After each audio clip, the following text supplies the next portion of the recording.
Bu 10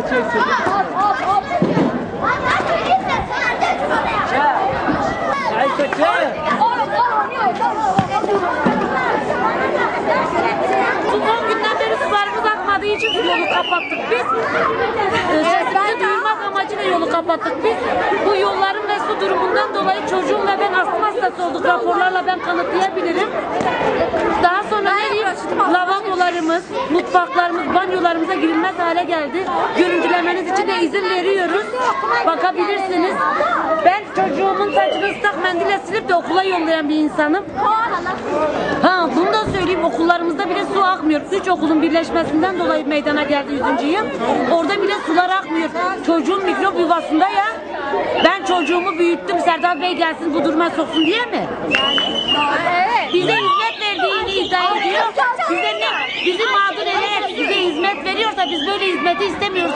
Biz de eski yaşamımızdan gayet memnunduk. Bizim amacımız bu. Art bir niyetle ben bu yolu kapattırmadım. Art niyetle ya da hiçbirimiz bu yolu kapamadık. Sorunumuz çok büyük olduğu için kapattık. Şu arkadaşın Annem yatalım. Yatalım istesin gidelim bakalım. Artık 3 yıldır yedireyim annemi. Annem çünkü yatalak bir insan ama ben seni alıp da afatara götürüp yıkayacağım. Öyle bir şey olmuş mu? Biz ondan bir şey istemiyoruz. Sadece su istiyoruz. Eğer vicdanen bunu 10 gündür su akmıyor, vicdanen eğer onun vicdanı kaldırıyorsa bizimki de hayli hayli kaldırıyor kendisi. Kendisi rahat yatağında yatarken biz gece 2-3'e kadar bekliyoruz. Olmaya ki tuzundan bir damla su damlaya ki biz bir işimizi yapalım. Bu yaşantıysa gelin beraber yaşayalım o zaman. O gelsin bizim evde 3 gün.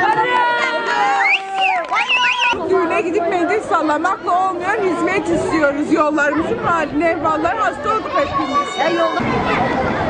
Ya öyle dön çekme diyor ya.